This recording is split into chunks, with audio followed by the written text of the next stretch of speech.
Hai Sales Warrior di seluruh tanah air. Kembali bersama dengan saya Eloy Zaluhu dari studio Sales Warrior Zone, Achieving Greater Sales Results.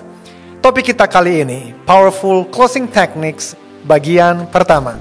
Kita mulai dengan kutipan dari salah seorang The World Sales Guru bernama Grant Cardone. Dengarkan ya, ini kalimatnya.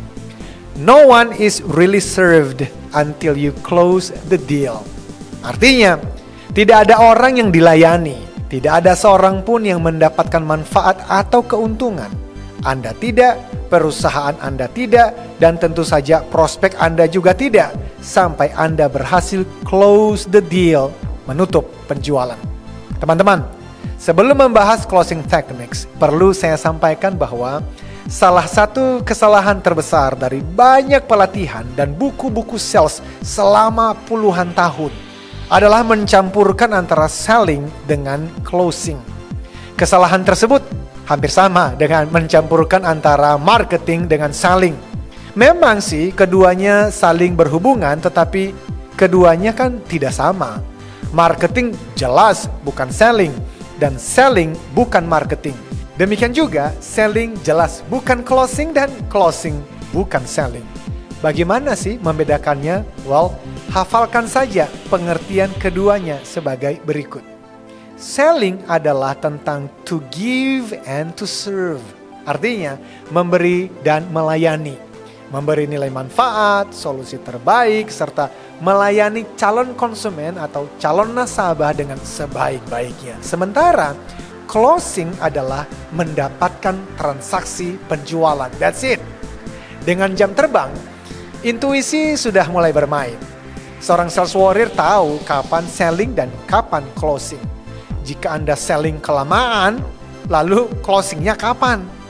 Kalau closingnya terlalu cepat, kemungkinan akan gagal. Dan kalaupun berhasil mendapatkan transaksi penjualan, pembeli tidak akan puas apalagi loyal. Itulah seni dalam penjualan. Sangat menarik kan? Itu juga maksud dari kalimat yang selalu saya sampaikan dalam kelas pelatihan, yaitu selling is simple, closing is easy. Artinya, selling itu simple, sederhana, tentang memberi nilai tambah dan melayani konsumen dengan sebaik-baiknya. Namun, simple tidak berarti mudah. Kalau selling itu mudah, semua orang menjalaninya dan berhasil melampaui target penjualan terus-menerus. Realitanya tidak demikian. Hanya ketika proses selling Anda jalankan dengan sangat baik, terus-menerus, maka tahap closing menjadi mudah. Sebaliknya, jika proses penjualan Anda jalankan dengan setengah hati, apalagi sembarangan, maka jangan bermimpi ada teknik closing apapun yang dapat menolong Anda. Mengapa demikian? Begini, sejak awal Anda mendekati calon konsumen atau calon nasabah, mereka mulai membuat penilaian. Pertama, mereka menilai Anda sebagai salesperson macam apa. Kedua, mereka menilai produk atau jasa yang Anda tawarkan. Dan ketiga, mereka menilai image dari perusahaan Anda. Seperti kesimpulan World Sales Guru lainnya bernama Jeffrey Gitomer, beliau mengatakan kalimat bahwa rahasia penjualan ada 4 kata. Ya, dengarkan ini. Perceived value and perceived difference. Artinya, nilai tambah atau solusi yang dipersepsi oleh calon konsumen dan perbedaan atau keunikan ya, yang dipersepsi oleh calon konsumen mengenai diri Anda, produk atau jasa Anda, dan perusahaan Anda. 2 dari 4 kata itu sama teman-teman, yaitu persepsi. Dan ini semakin penting karena jika calon pembeli tidak merasakan perbedaan antara Anda dengan pesaing dan tidak melihat nilai tambah yang Anda tawarkan dibandingkan dengan yang lain, maka yang tersisa dalam benak pembeli hanyalah harga dan bunga. Dan oleh karenanya, kemungkinan besar Anda akan kehilangan penjualan. Tak ada closing teknik yang dapat membantu. Kalaupun Anda mendapatkan penjualan, pasti mengorbankan profit Anda. Sekarang kita masuk dalam pembahasan closing techniques. Ada 101 closing techniques, namun hanya ada 3 prinsip closing yang perlu Anda pahami. Pertama, kreativitas membuat kalimat. Kedua, selalu coba keberuntungan Anda. Dan ketiga, tekun, pantang menyerah. Pada podcast sebelumnya, saya mengatakan bahwa setiap keberatan adalah pintu menuju closing, if you know how to play. Kemudian saya menjelaskan 5 langkah jitu cara bermain dalam mengelola keberatan penjualan apapun. Pada akhirnya, sesuai dengan prinsip kedua dari teknik closing di atas tadi, saya mengatakan always try your luck. Selalu coba keberuntungan Anda dengan trial assumptive closing technique. Nah, apa itu? Teman-teman, trial closing adalah uji coba untuk melihat tingkat kesiapan prospek untuk melakukan keputusan pembelian. Salah satu kesalahan terbesar kebanyakan tenaga sales adalah tidak mencoba keberuntungannya. Padahal ini adalah hukum probabilitas. Jika Anda mencoba keberuntungan dengan mengarahkan closing, selalu ada peluang untuk mendapatkan jawaban ya. Dan kalaupun Anda ternyata memperoleh keberatan, bahkan penolakan dengan jawaban tidak, sebenarnya Anda hanya tinggal mengelolanya dengan 5 langkah yang sudah saya jelaskan pada podcast sebelumnya. Karena itu, always try your luck. Dan Anda akan terkaget-kaget dengan hasil sales closing Anda. Teman-teman, adapun assumptive closing techniques adalah state of mind atau sikap mental yang selalu mengasumsikan bahwa prospek pasti membeli. Saya berikan ilustrasi sederhana. Bayangkan Anda memiliki sebuah toko. Suatu pagi, seseorang masuk ke dalam toko tersebut. Ketika orang itu masuk, apa yang ada dalam pikiran Anda? Kemungkinan pikiran A, dia belum tentu beli. Paling hanya lihat-lihat atau PPD, pegang-pegang doang. Sementara kemungkinan pikiran B, dia pasti beli. Nah, sekarang pertanyaannya teman-teman, tolong dijawab ya. Apakah pikiran A ataukah pikiran B yang akan mendorong Anda untuk melayani prospek tersebut dengan pelayanan terbaik? Tentu saja pikiran B, karena kemana fokus mengalir, pasti energi mengikuti. Sesederhana itu. Kalau Anda berpikir konsumen pasti beli, maka seluruh energi Anda akan dikerahkan untuk melayani dia dengan sebaik-baiknya. Teman-teman, ternyata seringkali yang menjadi rahasia keberhasilan closing para sales warrior atau sales elite ya sesederhana itu. Namun dilakukan terus-menerus, lagi dan lagi, sampai menjadi habit atau kebiasaan.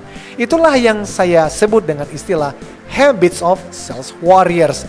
Tentu saja melakukan trial closing akan lebih efektif jika Anda memahami buying signals atau tanda-tanda calon konsumen atau calon nasabah yang siap untuk closing. Misalnya, dia menanyakan agak detail tentang harga, sistem pembayaran, pengiriman, layanan purna jual. Perhatikan juga bahasa nonverbalnya seperti ngobrol, berbisik dengan teman atau pasangannya, duduk membungkuk atau melihat keluar jendela dengan seperti tatapan kosong, tetapi itu signal bahwa dia sedang berpikir serius, sedang mempertimbangkan untung rugi dengan keputusan pembelian yang akan segera diambil. Bisa juga dengan dia menyelangkan kedua tangan di dada sambil berpikir dan signal closing lainnya. Teman-teman, ayo simak baik-baik beberapa contoh trial assumptive closing teknik berikut ini. Contoh pertama, Bu Ani, sepertinya produk XYZ ini sudah sesuai dengan yang Ibu cari ya. Mari Bu, saya antar ke kasir. Nah, sambil Anda melangkahkan kaki atau dengan tangan, Anda mempersilahkan Bu Ani melangkah lebih dahulu menuju kasir. Contoh kedua, Pak Riki, unit yang barusan kita lihat sepertinya cocok ya Pak. Untuk tanda jadi, rencana akan bayar pakai debit, QRIS atau dengan kartu kredit Pak Riki. Contoh ketiga, Bu Nita, jadwal pengiriman yang Ibu minta bisa kami sanggupin. Bagaimana kalau kita jadwalkan pengiriman pada hari Senin atau Selasa minggu depan? Teman-teman, trial assumptive closing techniques adalah paling dasar dan paling mudah. Namun dari pengalaman menemani teman-teman sales di lapangan sejak tahun 2005, dari berbagai industri, ternyata banyak dari mereka yang tidak rutin melakukannya. Mengapa? Penyebab pertama, karena level of confidence yang payah. Mereka nggak yakin dengan kemampuan dirinya. Mereka nggak yakin dengan produk atau jasa yang dijual. Penyebab kedua, karena bisikan negatif di kepala mereka sendiri tentang closing. Mereka khawatir kalau mereka dipandang terlalu agresif. Padahal, if you believe in your product or service, you will be aggressive. Jika Anda benar-benar yakin bahwa produk atau jasa Anda akan menguntungkan bagi konsumen, Anda pasti akan agresif. Pasti. Karena Anda tahu bahwa tanpa closing, tidak ada seorang pun yang akan mendapatkan keuntungan atau manfaat. Remember, no closing, no money, no business. Karena itu, lihatlah mulai dari sekarang. Tujuan sales closing untuk membantu calon konsumen atau calon nasabah. Ini memang sebuah keterampilan yang semakin dilatih, semakin baik. Maka dalam pelatihan yang akan datang, saya berikan Anda kesempatan untuk berlatih sampai bisa. Dan penyebab ketiga, masih ingat podcast tentang radical prospecting? Banyak orang sales gagal di tahap closing karena mereka takut kalau gagal mendapatkan proyek tersebut. Kenapa takut? Karena dia butuh uang dan pipeline atau list proyek yang sedang digarap sangat sedikit atau satu-satunya ya yang sedang dia upayakan closing tadi. Semua sales warrior tahu dari pengalaman bahwa semakin penuh sales pipeline, semakin tinggi level of confidence dan semakin tinggi tingkat keberhasilan closing Anda. Maka bisa dilihat hubungan erat antara radical prospecting yang sudah kita bahas pada podcast sebelumnya dengan keberhasilan closing yang sekarang kita sedang bahas. Untuk itu, ingat, no selling, no closing, no money, no business. Sales warrior, close the deal. Kita bertemu kembali di podcast berikutnya, Closing Techniques bagian kedua. Until then, remember, business is a game. Sometimes you win, sometimes you learn. Sales warrior, sales elite, compete on value, not price. Sales warrior, lampaui batasmu, beri solusimu, raih targetmu. Yes!